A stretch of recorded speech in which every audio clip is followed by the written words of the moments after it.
Hi dudes, இன்னைக்கு ஒரு variety rice தான் பண்ண போகிறோம். மாங்காய் இல்லாமல் மாங்காய் டேஸ்ட்டில் ரைஸ் பண்ண போகிறோம். அதுக்கு எப்பவும் போல் சாதத்தை வடித்து எடுத்து வச்சுக்கோங்க. அப்புறம் மலை நெல்லிக்காவை துருவி எடுத்து வச்சுட்டு ஒரு கடாயில் ஆயில், கடுகு, கடலைப்பருப்பு, முழு உளுந்து போட்டு பொரிஞ்சதும் சின்னதாக கட் பண்ண பெரிய வெங்காயம், வரமிளகா, கருவேப்பிலை போட்டு தாளிச்சிட்டு தேவையான அளவு தூளுப்பு போட்டுக்கோங்க. கல்லுப்பு போட்டுறாதீங்க, கரையாது. அதை ஒரு கிளறி துருவி வச்ச நெல்லிக்காவை போட்டு ஒரு நிமிஷம் கிளறுனா போதும். தண்ணி எதுவும் சேர்க்க வேணாம், அதுலேயே ஒரு நிமிஷம் கிளறுனா போதும்.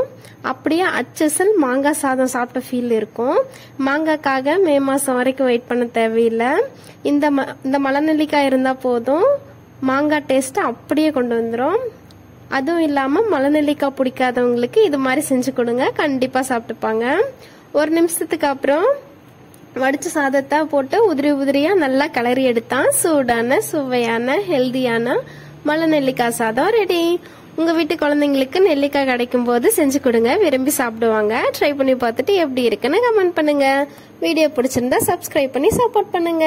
அவ்வளோதான், டாடா.